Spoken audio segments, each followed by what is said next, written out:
In this lesson, we are going to talk about developing healthy communication.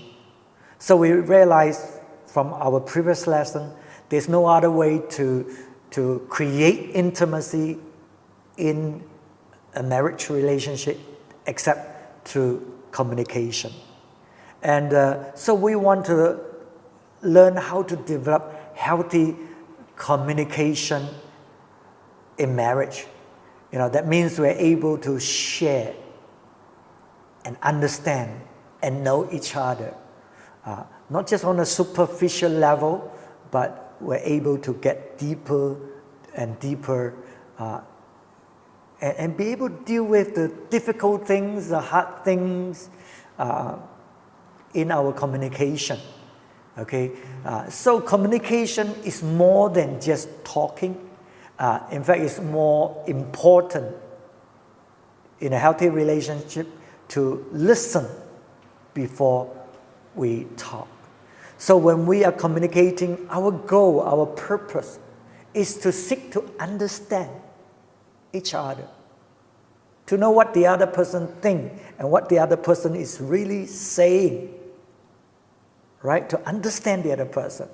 Unless you really know what the other person is saying, right? You will misinterpret. You will what the person's intention is in that communication. So we want to engage in this kind of communication that opens up the door to intimacy. So healthy communication requires skill. We got to learn some communication skill that will help us to be able to communicate with the goal of knowing each other. So communication is not just words. In fact, words is just a very small part of our communication. We communicate through body language, through the tone of voice, the context when we communicate, and how. So all these are speaking, right?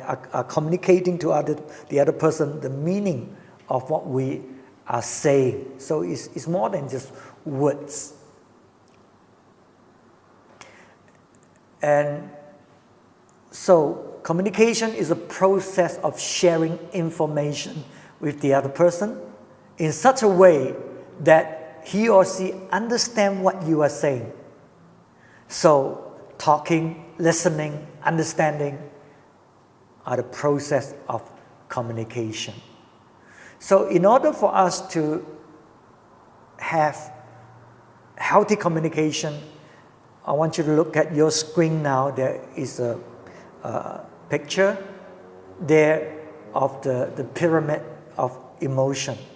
So at that pyramid, at the base of it, in order to have a healthy communication, the foundation is we ourselves are emotionally and mentally healthy. Okay? So if we are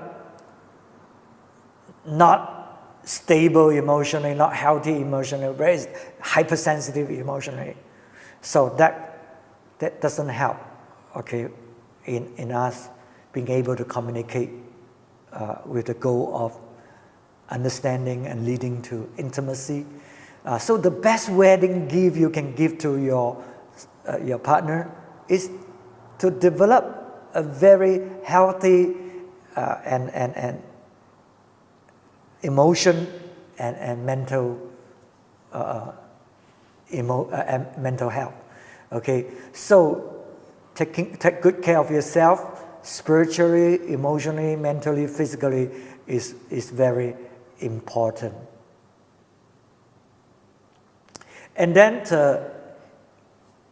once you have developed a healthy mindset, a healthy emotion, then you require communication skills.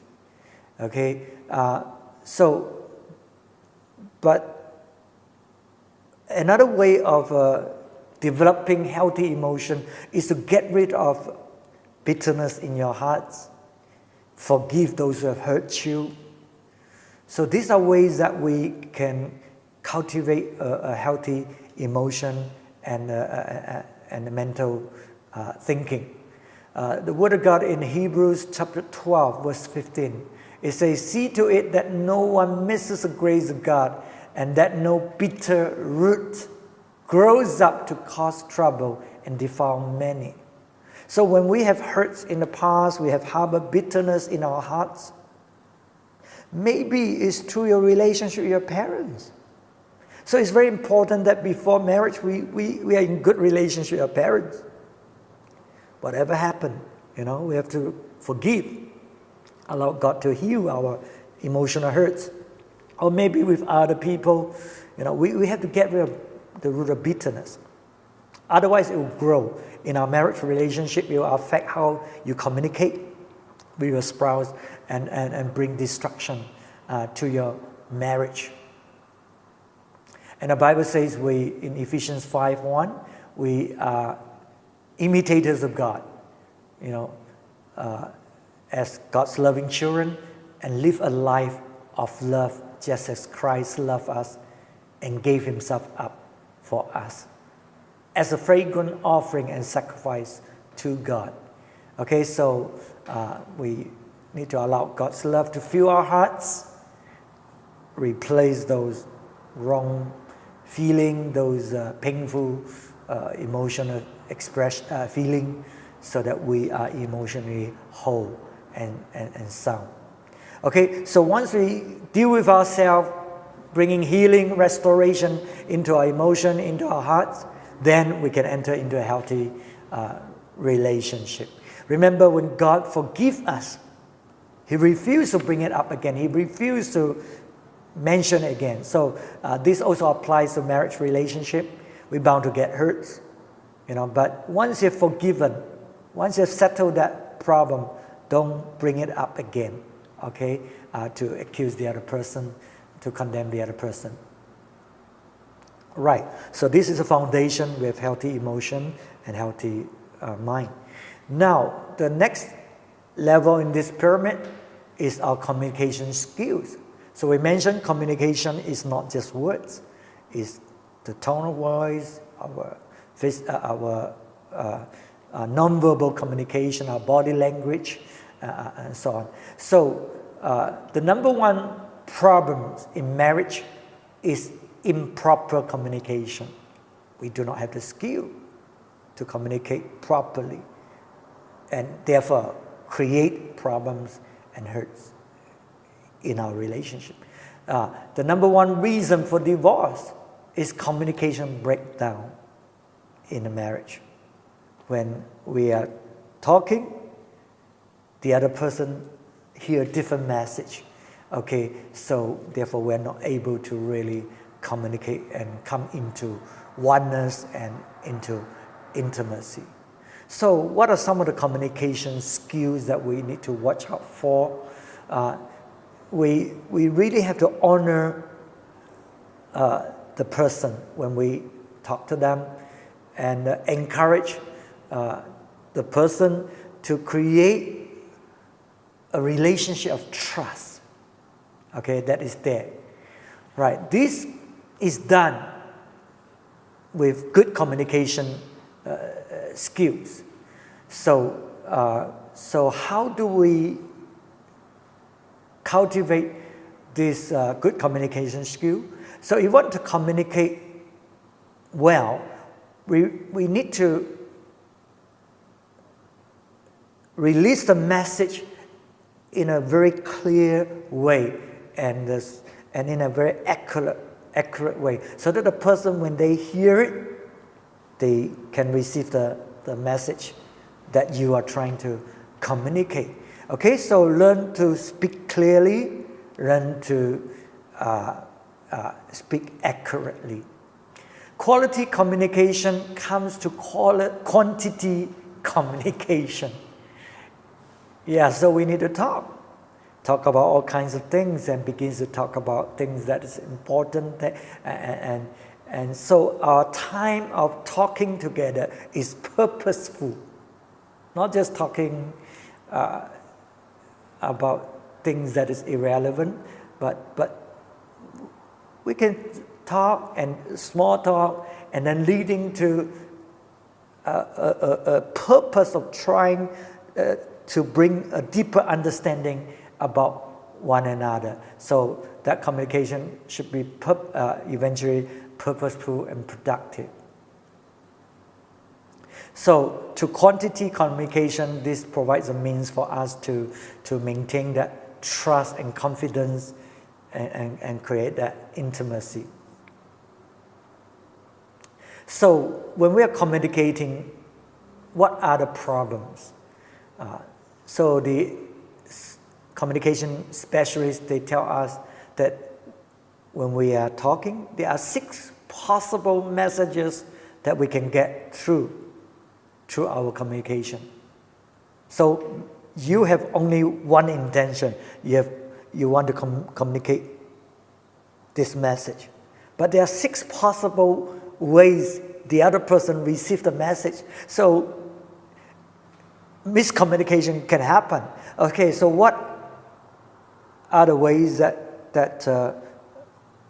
it could happen? Number 1 is what you mean to say. Remember, we say, "Oh, that's not what I mean." You know?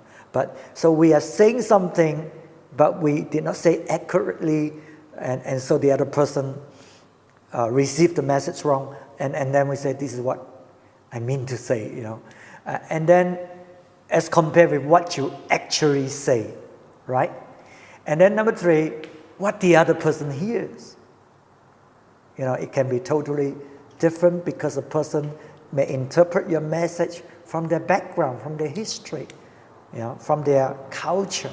So they can receive a different message. And then the 4th possible message that we come across is what the other person think you say or think they've heard, okay? And then number 5 is what the other person say about what you say, right? And number 6, what you think the other person said about what you say. Okay, so you can see in communication, it can be complicated. We can miscommunicate because the messages come across could be totally different to what we intend to say. So we need to be aware of it. And so that's why one of the skills of communication is we learn to ask questions.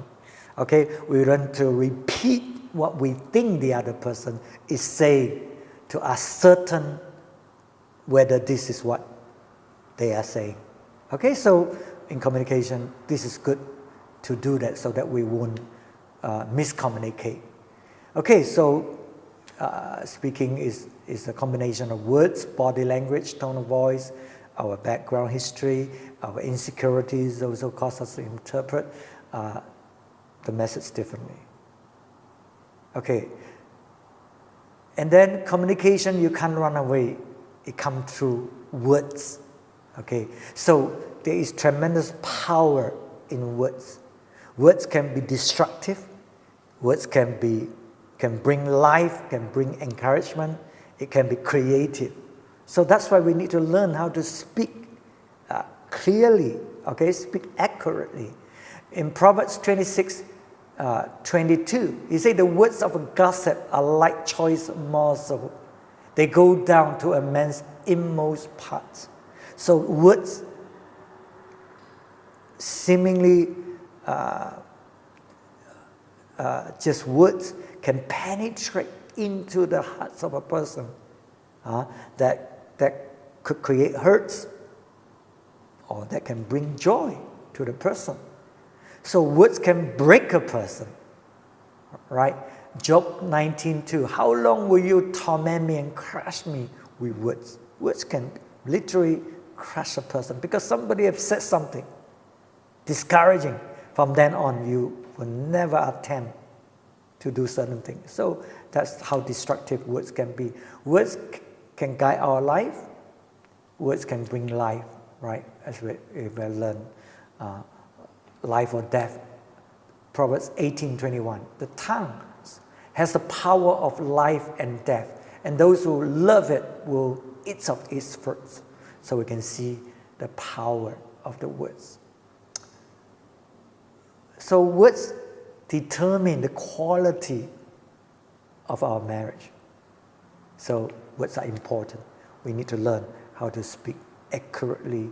And Proverbs 12:18 says, reckless words pierce like a sword, but the tongue of the wise brings healing. Some people, they simply talk.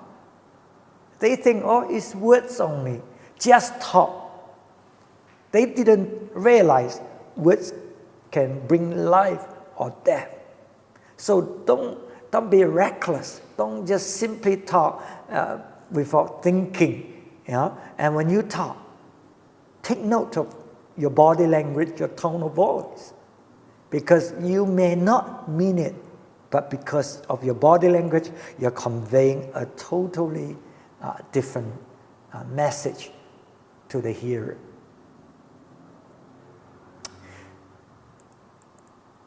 Okay, the other communication skill, we talk about importance of words and so on. The other important communication skill is practice active listening. Just like I already mentioned, we repeat what we think the other person said, just to make sure we hear it correctly. That's active listening. Okay, so researchers tell us that 55% of all our communication is non-verbal. It comes to our gesture, it comes to our attitude, our spirits. So 55% of communication are non-verbal. So the most basic communication skill is listening, okay? Not talking, it's listening. Proverbs 18:13, he who answers before listening, that is his folly and his shame. So some people, before the other person finish, they jump to the conclusion, they begin to say what they have, but they didn't listen, they didn't get a message. So the Bible says this is very dangerous, this is very foolish. So we should be quick to listen, slow to speak. James 1 verse 19 tells us. Okay, so active listening means you're engaged with the person who are talking,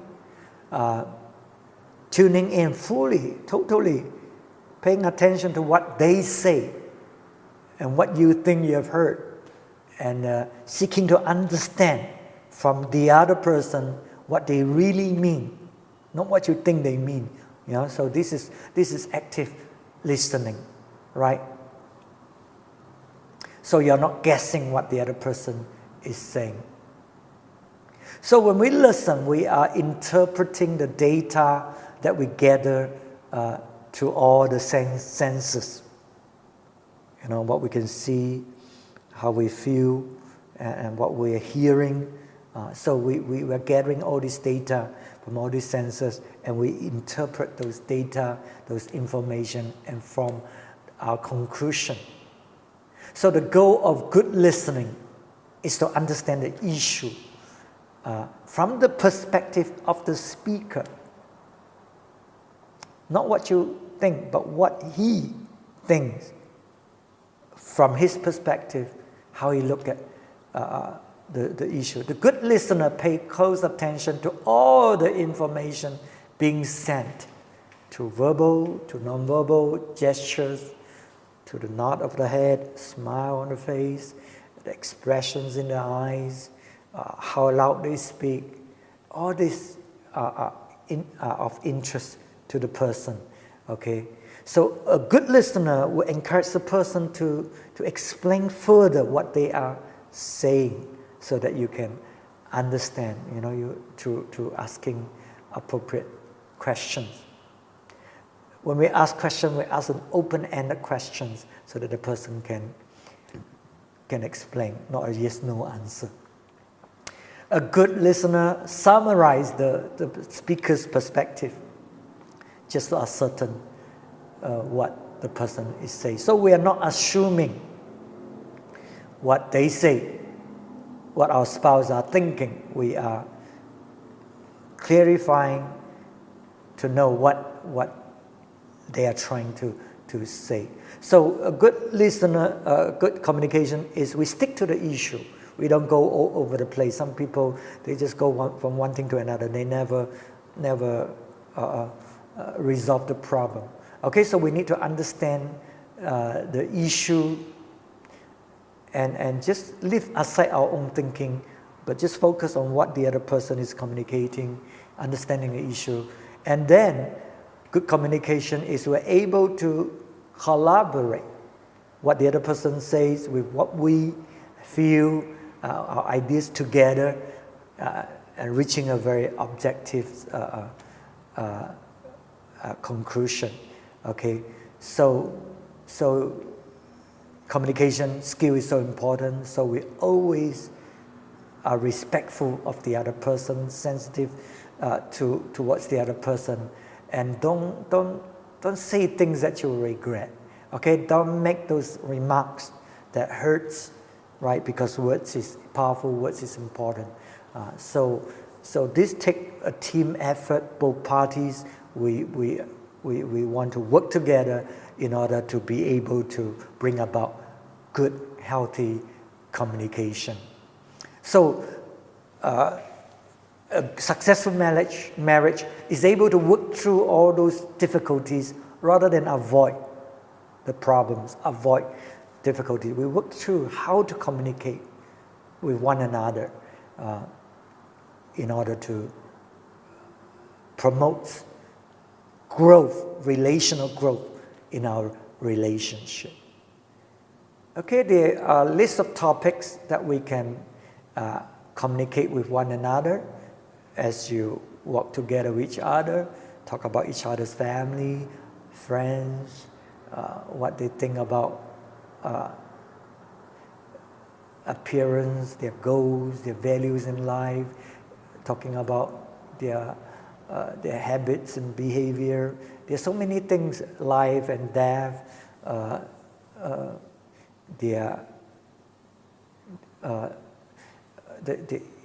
what they think about investment, their calling, children. So there's so many things that we can communicate about to get to know one another, and hopefully we will be able to open up more of ourselves and create that intimacy with one another because we have good communication.